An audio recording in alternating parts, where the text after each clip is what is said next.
World War II, The Call of Duty. Chapter 6. On Land, in the Air and All at Sea, January to March 1941. Written by Liam Dale. Narrated by Liam Dale. As the old year of 1940 drew to a close, on the eve of 1941, the air raid siren sounded once more across the British Isles. The skies thundered with the roar of Adolf Hitler's Luftwaffe planes. Flying in droves towards London, they were to launch their most savage attack of the aerial war to date, as they continued with the Nazi campaign to crush and shatter British morale. While bombs rained relentlessly onto streets and buildings, soon the dark alleyways and crooked passageways of London were illuminated by a fire of vast proportions. Firefighters battled through the dense smoke-filled air, making desperate attempts to quell the blaze as the city was engulfed in flames. Meanwhile, far below in shelters and in the underground stations, civilians cowered in fear, hoping and praying to survive yet another night of the Blitz. Since the summer of 1940, the people of Britain had suffered months of terrifying air attacks, and while the death toll rose, it was tragically clear that more civilians than soldiers were falling victim to the ravages of war. By New Year's Day 1941, as the dust settled and friends and families began to pick their way through the rubble, it's hardly surprising that the British felt more alone than ever in the fight against the Axis. The year before, France had fallen to Nazi Germany, and much of Europe was now occupied by Hitler's henchmen. And while Mussolini's troops continued to fight the British and Commonwealth soldiers across the arid African deserts, the planes and U-boats of the Nazis reigned supreme over the Mediterranean and the Atlantic Ocean. Nevertheless, by 1941, the cracks would begin to show in the alliances that Adolf Hitler had forged, and while the bonds between those fighting for the Allies grew ever stronger, distrust would breed mistrust between those fighting alongside Nazi Germany. The Soviet Union was becoming ever more powerful, building up its armies and their military machine, while the balance of power between Hitler and the Russian leader Joseph Stalin began to shift. Consequently, an unexpected turn of events would have a dramatic impact on the outcome of the Second World War. As the story of the conflict continues, On Land, in the Air and All at Sea will follow the action as it unfolds in the prelude to Germany's invasion of the Soviet Union, while across the Atlantic, President Roosevelt finally rallies support for the Allied cause, giving Britain a fighting chance to make an impact on the Nazi onslaught. By January 1941, most of continental Europe was occupied by the Axis. France had fallen to Germany in June 1940, despite all attempts to fight off the Nazi advance, with Holland, Belgium and Luxembourg also absorbed into Hitler's Third Reich. To the north, Denmark and Norway had been invaded in April 1940, while Finland had surrendered to the Soviet Union just 1 month earlier. Meanwhile, in Eastern Europe, Poland, the country that Britain and France had declared war against Germany in order to defend, had been neatly carved up between Stalin and Hitler, and its inhabitants were now being subjected to the horrors of Nazi occupation. The only country unoccupied and still battling against the Axis was Great Britain, and fighting alongside the British troops were forces from all around the Commonwealth. From Australia and India to Canada, soldiers, minesweepers, pilots and sailors arrived to do their bit to help with the fight against the Nazis and their allies.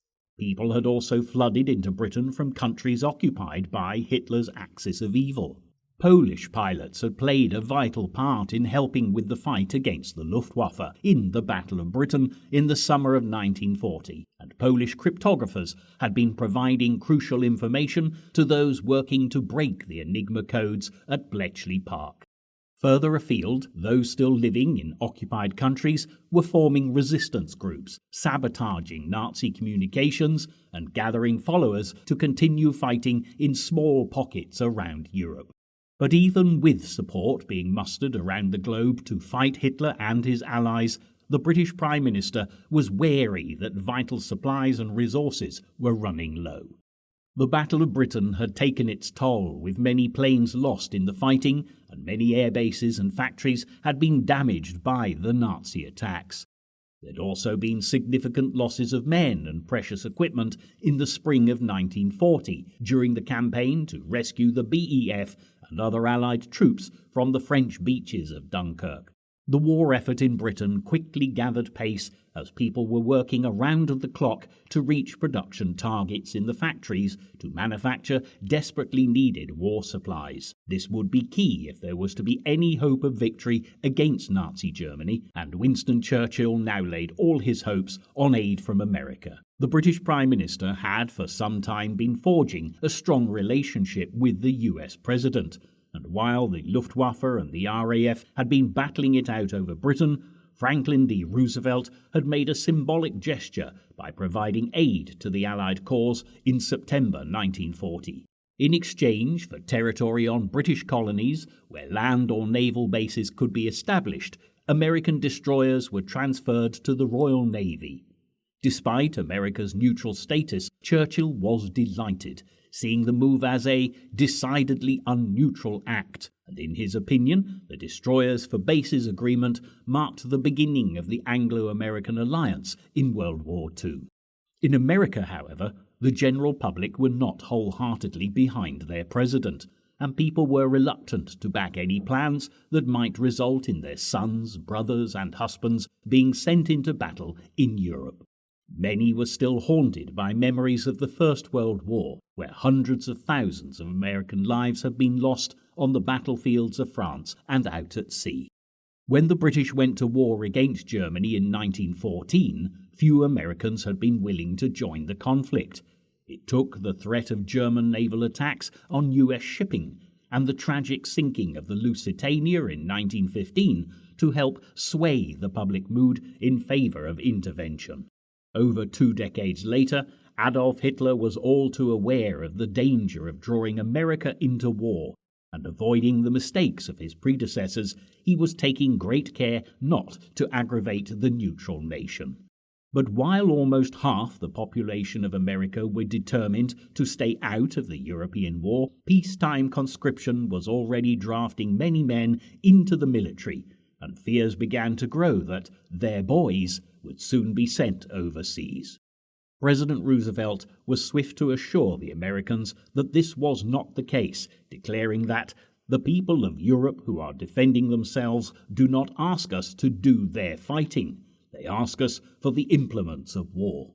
However, he did warn that if Britain should fall, Hitler's Axis powers, having avowed their determination to dominate the world, would control Europe, Asia, Africa, Australia, and the high seas, leaving all of America living at the point of a gun. President Roosevelt felt very strongly about the war raging far from American shores, and on January 6, 1941, he made a moving speech to Congress that has gone down in history as the Four Freedoms speech. In his own words, he stated that, "We look forward to a world founded upon 4 essential freedoms: the freedom of speech and expression everywhere in the world, the freedom of every person to worship God in his own way, the freedom from want, and the freedom from fear. This is a definite basis for a kind of world attainable in our own time and generation. That kind of world is the very antithesis of the so-called new order of tyranny, which the dictators seek to create with the crash of a bomb." The speech had a profound impact on the American public and was immortalized in posters and later monuments. It also helped justify the increase in defensive production. But while many Americans seemed to be warming towards the possibility of entering the war, for the British as they continued to fight alone against Hitler and Mussolini, words were not enough. With bombs continuing to rain down on Britain's cities and ports, and troops now being deployed in Africa, the Prime Minister pleaded with the American President, "Give us the tools and we'll finish the job." Churchill was also too aware that the Allies would need far more than inspiring speeches to help defend British territory from falling into the hands of the Axis. By now, the United Kingdom had reached the stage where it was unable to pay for weapons, and fearing the British would surrender to Hitler, Roosevelt asked Congress for a law that would limit neither the amount nor the kind of aid he could send. It would be called the Lend-Lease Bill, and would authorize Roosevelt to sell, transfer title to, exchange, lease, and lend any defense article to any country whose protection the president deemed vital to the defense of the United States. Despite Roosevelt's hopes that the bill could be passed as soon as possible to help Great Britain, there was vehement opposition from the isolationists. In Chicago, an organization called America First was gaining popularity, and its most famous spokesman, the aviator Charles Lindbergh, was determined that the country should stay out of the war. An array of famous faces had joined the group, including the world-renowned film producer Walt Disney, the actress Lillian Gish, and Alice Roosevelt Longworth, the oldest daughter of Theodore Roosevelt. There were also politicians who supported the organization, such as Senator Burton Wheeler, who did all he could to undermine the president, circulating charges that the president wished to give away the American Navy, enhance his powers, and make war. With much of the American population nervous about the prospect of taking part in another world conflict, the accusations threatened to jeopardize the Lend-Lease Bill, and this meant yet more delays in sending aid overseas. Roosevelt was furious, and as the Axis tightened its grip on Europe, his concerns grew that Hitler would launch his invasion on the British Isles very soon. Across the Atlantic, however, Adolf Hitler had other concerns, and the Nazi leader was planning to send his stormtroopers in a direction that Roosevelt had not anticipated. Although back in August 1939, the German Foreign Minister Ribbentrop had signed a non-aggression pact with Russia's Minister Molotov, Hitler was now greedily surveying Soviet territory and waiting for the opportunity to crush Stalin and the Red Army. This course of action was not only motivated by the desire to win more land for the Third Reich, but to satisfy the Nazi dictator's own personal vendetta against communism. Despite the enormity of the task that lay ahead, Hitler was confident he could wage war not only on the West, but to the East. The Germans had been watching Russian activity carefully, and had noted the inefficiency of the Soviet military compared to the Nazis, who had stormed across Western Europe with relative ease. In the Winter War of 1939-40, great Russian armies had been wiped out by the numerically inferior Finns, and the disastrous campaign had convinced Hitler that as far as the Soviet Union was concerned, we have only to kick in the door and the whole rotten structure will come crashing down. On December 18th, the Nazi leader had issued the first Barbarossa Directive, stating his intention to invade the Soviet Union by the spring of 1941, and to prepare for this ambitious plan, he had been busily securing a Balkan tier along the Russian southern flank. Hungary, Romania, and Slovakia had all been pressured to sign up to the Axis allegiance, just 2 months after Japan and Italy had signed the Tripartite Pact back in September 1940, and Romania in particular was now a vital player in Hitler's schemes. Historically, Romania had been allied with Britain and had fought on the side of the Entente against Germany during the First World War. The treaty Romania had signed with the Allies in 1916 had been greatly celebrated, but sadly things did not go according to plan for the Balkan state. Although the Romanian army at this time was relatively large, with around 500,000 soldiers, the men had been barely trained and were led by inexperienced officers.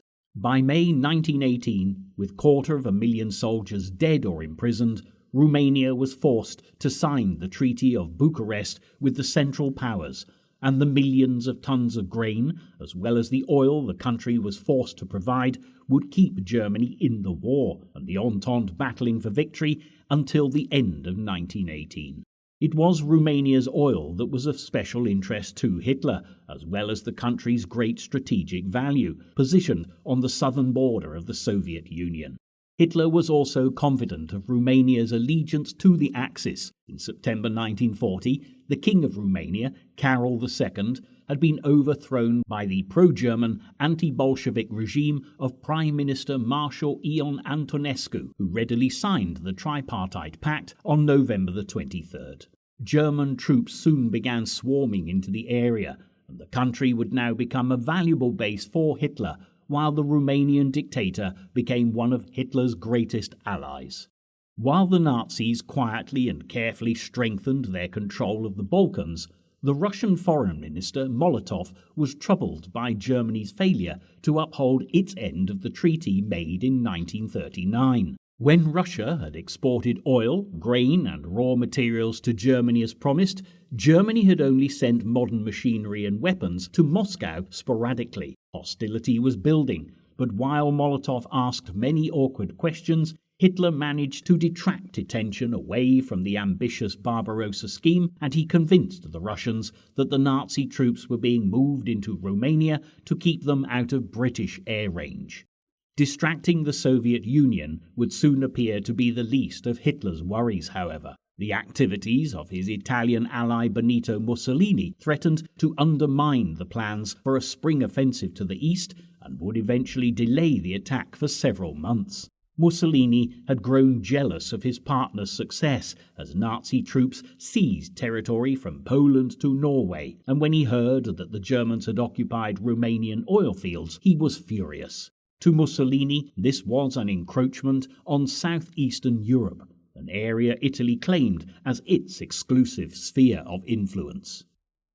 He too wanted to enjoy the spoils of war and extend Italian territory, just as his German ally had done. And if Hitler were to rule from the Atlantic to the Urals, he would rule the Mediterranean and all the lands that surrounded it. Against the advice of his chiefs of staff, and without informing Germany, for he knew that Hitler would object, on October 28, 1940, Mussolini invaded Greece, and as the southern Balkan peninsula was thrown into turmoil, Hitler's quiet waiting area would soon become a battle zone. Invading the cradle of Western civilization would not be the easy task that Mussolini had hoped, however, and while the Greeks battled back courageously, by the third week of November, not one Italian soldier was left on Greek soil. Greek troops soon began pushing into Italian-occupied Albania, and high hopes of a victory for the Italian Empire ended in utter humiliation for Mussolini. In January 1941, both sides had reached a stalemate, and while there was world admiration for the unyielding fighting spirit of the Greeks, Hitler was growing increasingly concerned that the Allies would come to their aid and move into Balkan territory. Such a move would spell disaster for the careful preparations of the invasion of the Soviet Union, and Hitler was well aware he may soon have to intervene in the disastrous Greek War himself. There were also other concerns to occupy the Axis, as Mussolini's troops were not only struggling in the Balkans, but further afield in Africa. When Italy had declared war on June 10, 1940, against Britain and France, the British position in North Africa seemed hopelessly outmatched. UK Army General Percival Wavell commanded 40,000 Dominion soldiers, caught between 200,000 Italian troops in Libya and 250 to the south in Ethiopia and Somaliland.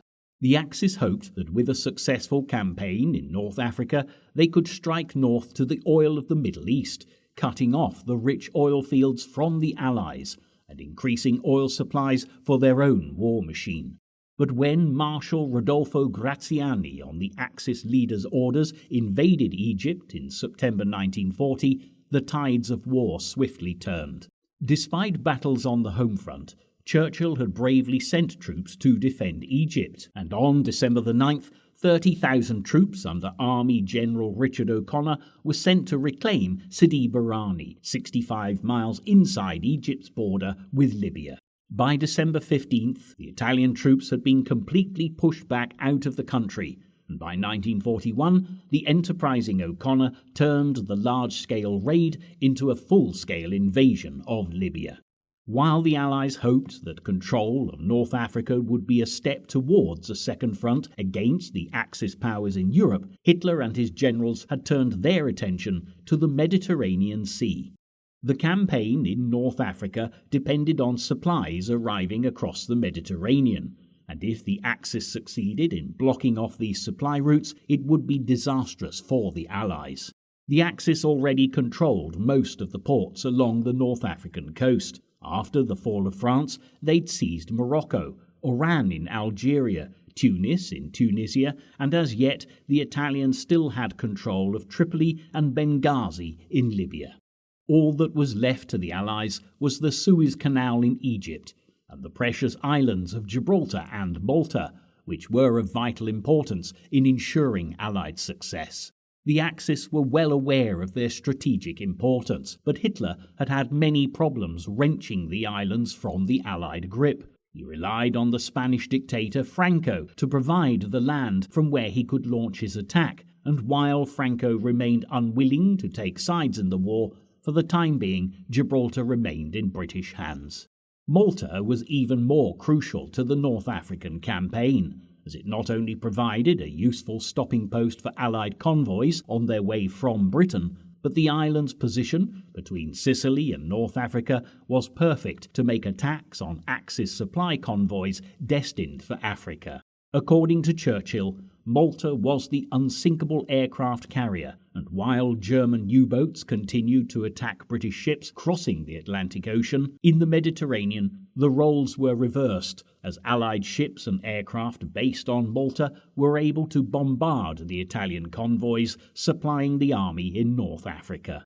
The Axis were well aware of how capturing Malta could influence the North African campaign, and regular bombardments of the island, as well as the growing numbers of submarine wolf packs prowling the seas, soon made Allied convoys to the islands suicide runs. Though naval escorts were sent to accompany the ships, and even submarines attempted to get critical supplies to the island, it was a significant challenge to keep Malta supplied, and when Mussolini requested Germany's help in subduing the target, matters were about to get a lot worse for civilians and military personnel stationed on Malta. In January 1941, Air Marshal Göring had ordered the cream of the Luftwaffe Flieger Corps to move down from Norway towards Sicily. As well as thousands of Luftwaffe personnel, warplanes arrived by the dozens in daily flights, and by January the 8th, there were 96 bombers on the island within flying distance of Malta, and hundreds more were on the way. The Nazi pilots arriving on Sicily would include Joachim Munchenberg, a young fighter ace who at just 21 years of age had received the highest award of bravery, the Iron Cross, for the many victories he'd claimed during the Battle of Britain. And with so many skilled Luftwaffe pilots gathering to the north, the risk to convoys heading to Malta had increased considerably. In early January, an Allied convoy carrying supplies and weapons from Gibraltar was on its way to Malta and Greece. Alongside it sailed a strong naval force of destroyers and the aircraft carrier Illustrious, an important target for the Axis. The Illustrious was the Royal Navy's lone aircraft carrier in the Mediterranean and had already caused considerable damage to the Italian fleet, launching a devastating attack at the port of Taranto in November 1940. Not surprisingly, the Italians and the Germans were keen to remove it from the field of conflict. Just after noon on January the 10th, German Air Marshal Hermann Göring's Luftwaffe made its Mediterranean debut as 43 Stukas attacked the convoy, diving in synchronized waves from different heights to confuse the ship's anti-aircraft fire. Highly skilled, the pilots of the Luftwaffe pressed home their attacks with no thoughts for their own safety, and as 500-kilo armor-piercing bombs screamed through the air, the effects on the ships below would be devastating. 7 direct hits were scored on the Illustrious, and the aircraft carrier, whose flight decks of fulmars and swordfish might have made the difference to which side dominated the Mediterranean, was all but destroyed. Malta was now virtually alone, and would suffer the worst bombardment of any country in the entire war. In fact, more bombs would fall on the tiny island than on London during the entire Blitz. Nevertheless, while the Axis could celebrate the destruction of the Illustrious, in Africa there was considerably less to rejoice.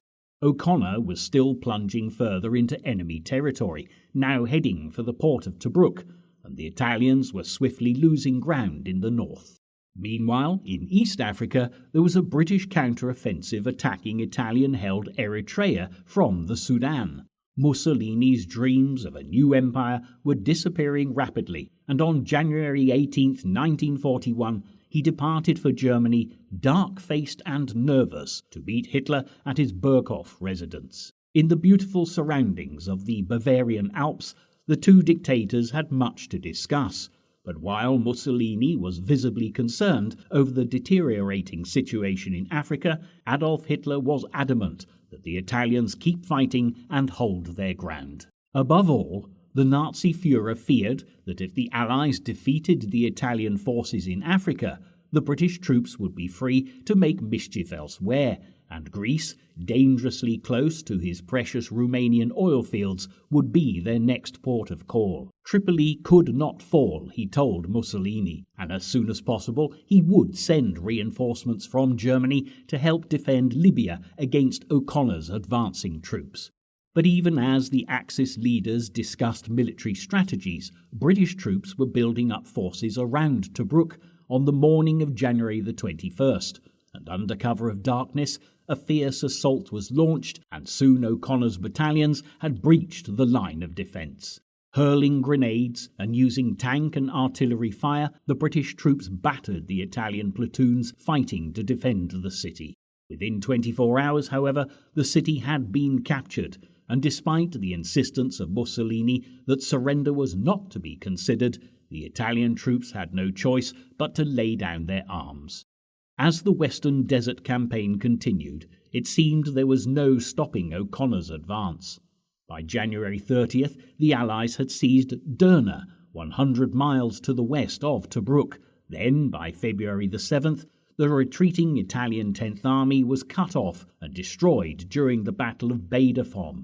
As Libya's second-largest city, Benghazi, fell into Allied hands, the British captured 130,000 Italians, and the Italian 10th Army ceased to exist. The way to Tripoli and total elimination of Italian dominion in North Africa lay open. On February 9th, as the remaining Italian forces retreated to El Agheila, General Graziani sent a message to Rome, pleading nervous exhaustion, and begged Mussolini to relieve him of his duty.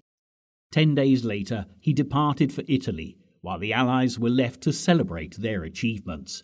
Praising the incredible accomplishments of the Western Desert Force, the British Foreign Secretary, Anthony Eden, paraphrased the words Churchill had used after the Battle of Britain and announced, "Never has so much been surrendered by so many to so few."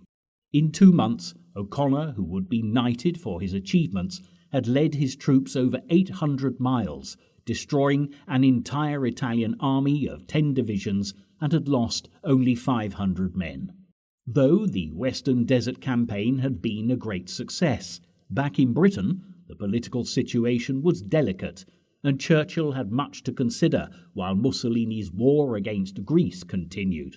Britain had signed a guarantee with Greece in April 1939, and while the Greeks were still fighting Italian troops, it was seen as politically unacceptable not to support an ally under threat. Failure to act might discredit the British, and with much depending on foreign support, Churchill felt that a token effort should be endeavoured.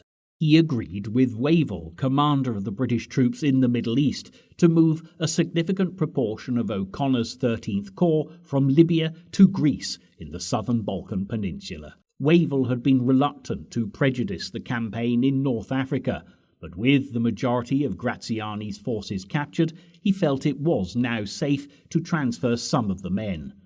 The decision would have devastating effects on those who were left behind to fight, however. Adolf Hitler had been paying close attention to the Allies' every move, and as O'Connor's forces were left considerably depleted, he saw the opportunity to strike. On February 12th, the newly formed German Afrika Korps, fresh and ready for battle, were raced to the African desert to prevent the total collapse of the Italian forces. They had better equipment than Mussolini's army, and even more importantly, They had one of the greatest commanders in Germany to lead them, General Erwin Rommel. Rommel was a highly decorated officer in the First Great War and had already met Allied forces back in 1940 when he made a considerable impact on the success of the Nazi invasion of France. During battle, his panzers had pushed deeper and deeper into France, moving so swiftly that not even German high command knew their whereabouts, which is why they became known as the Ghost Division. By May 1940, Rommel, we remember, had succeeded in taking 10,000 prisoners as he thundered across Allied terrain, losing only 36 of his own men. What's more, if he'd been given the opportunity, he would have captured many more of the British and French troops had they not been saved from the beaches of Dunkirk. It's no wonder, then, that Rommel's arrival in North Africa was cause for concern, and as German troops began to make their way towards the advanced position of the British at El Agheila from their base at Tripoli, O'Connor's fortunes were about to take a turn for the worse. Rommel would prove to be so skilled at desert warfare that he would become known as the Desert Fox, and when on February 20th, German and British troops confronted each other for the first time in Africa, the Allies would soon find themselves retracing their footsteps, forced to retreat back towards Egypt. Meanwhile, in the Balkans, Hitler was preparing to protect his precious Romanian oil fields, and with the first British troops deployed for Greece, this was becoming a matter of urgency. His goal was now to ensure the Axis had complete control of southeastern Europe, and he began to pressurize those countries that had not already joined him to sign the Tripartite Pact. Any country that failed to comply would face the armies of the Third Reich. The Greek government, as well as the King of Greece, who had rejected a German offer of immunity, were now treading on dangerous ground and would soon face a war they would find difficult to win. When Bulgaria agreed to sign up to the Axis powers on March 1st, within a day, German units were crossing the river Danube so that air and ground forces could be deployed in the Bulgarian countryside, ready for an attack on its Greek neighbour. But Greece was not the only Balkan country to hold their ground against the Nazis. The Kingdom of Yugoslavia, which stretched from the Western Balkans to Central Europe, remained as yet undecided about its allegiance. The regent, Prince Paul of Yugoslavia, had hesitated about following the Romanian and Bulgarian example by joining the Tripartite Pact, and was being urged by Great Britain and the United States to resist German pressure and attack the Italians in Albania. Following the First World War and the Treaty of Versailles, Yugoslavia had been a friend to the French and was an important presence when it came to maintaining peace in the Balkans. After the fall of France in 1940, however, Yugoslavia was alone, surrounded by countries that were part of the Axis powers. On March 4, 1941, Prince Paul of Yugoslavia met Hitler and said that he would sign up to the Tripartite Pact on the proviso that his country was not asked to fight for the Axis and that German troops would not expect transit through Yugoslavia.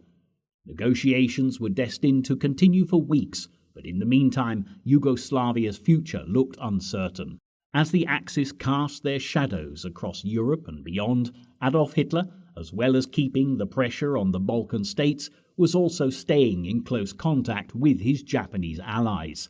On March 5th, Hitler issued Directive No. 24, Cooperation with Japan, hoping to persuade the Asian Empire to act in the Far East as soon as possible to further distract the British forces. Japan at this time was amid a long and brutal war with China and had already used the weakened position of the Western empires to their advantage. In 1940, Tokyo officials pressured French Indochina to close some of the few routes left which were being used to transport valuable aid into the vulnerable country. That same year, they had also demanded that the British government close the Burma Road, which ran from the British-held territory of Burma to the Chinese city of Kunming. At the time, there had been uproar in the House of Commons when Prime Minister Winston Churchill had complied with the demands of the Japanese, but Britain had been in a vulnerable position, and there was little else Churchill could have done. Some of Britain's most valuable colonies were in the Far East, including the island of Hong Kong,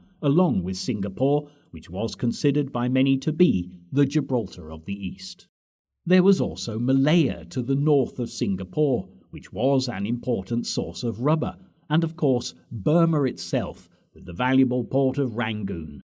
By now, the Japanese were ready to venture a great deal further afield than China, and if they could snatch the outposts of the once mighty British Empire, not only would they have access to the vital resources themselves, it would also mean that supplies to British troops, already stretched to full capacity, would quickly run dry. For Winston Churchill, the threat to the Empire was extremely worrying, but there were more immediate concerns far closer to home. As the Luftwaffe continued to bomb the British Isles, Churchill realised that the fight against Hitler and the Axis powers would be a long and bitter one. Britain had now been subject to regular attacks since September 1940, and there seemed little hope that the Luftwaffe would ever ease their bombardment. During January and February, there had been intense bombing raids all around the country, as Hitler had done all that he could to dampen the morale of the British people. But it would take more than the Blitz to defeat the British. Despite the bombs raining down from the German aircraft, the resolve of the nation remained firm. The royal family set an example to the rest of the country when, in spite of the dangers, they refused to leave London. Even when Buckingham Palace was hit again in early March, damaging the north side of the building, they remained in the city and continued to rally support for the battle against the Nazis, giving hope and comfort to their loyal subjects. As the Axis closed in on land, air and sea, and more troops left the country to be deployed around the globe, the British government worked hard to keep the Nazis at bay, and extreme measures were taken on the home front. The Minister for Labour and National Service, Ernest Bevin, made the radical decision to call up the nation's women to help with the war effort, and as the adult female population joined the workforce from March 1941 onwards, Britain was transformed with the implementation of a total war economy. By December, Bevin went a step further and ordered the conscription of women into the services. Though at first only single women aged between 20 to 30 were called up, by mid-1943, almost 90% of single women and 80% of married women were working in the factories, on the land, or in the armed forces. In the 1930s, a woman's place was in the home, while a man's place was to go out to work. But with the onset of war, traditional social roles in Britain would change dramatically. Though many women without families had jobs before the war, by 1941, mothers and single women alike were being called on to occupy what were considered men's jobs. Indeed, their immense contribution to the war effort would play a significant role in Britain's success against the Axis. As the spring of 1941 edged closer, there was a change in tactic in the Luftwaffe's bombing raids, and rather than targeting cities further inland, they followed orders from Hitler to focus on the ports along the coast of Britain. The change came as the successes of the German Navy in the Battle of the Atlantic began to wane, and U-boat losses mounted, in part due to the extra destroyers Roosevelt had sent from America back in 1940. Karl Dönitz, commander of the German Navy, turned to the Air Force for help and asked Hitler to change strategy so that the swarming planes of the Luftwaffe now headed for ports such as Plymouth, Bristol, Swansea and Belfast, with tragic consequences for their inhabitants. But while more and more people were killed in the Blitz, on March 11, 1941, Churchill was given the news he'd been anxiously waiting for. After months of debate and negotiations, President Roosevelt had finally won over Congress and signed the Lend-Lease Act. This meant that vast quantities of war supplies from the United States would soon begin arriving in Europe, and those who were fighting Nazi Germany were given real hope that the war could be won. Adolf Hitler realized that America's days for neutrality were coming to an end, although the United States had not yet made a declaration of war. Nevertheless, Hitler now had powerful allies, and his treaty with the Japanese would prove to be of great use. Spies from the country were already surveying the American naval base at Pearl Harbour. By the end of 1941, as relations deteriorated between Washington and Tokyo, the Japanese would launch a devastating attack not only on Pearl, but American bases around the Pacific, crippling their fleet for a time.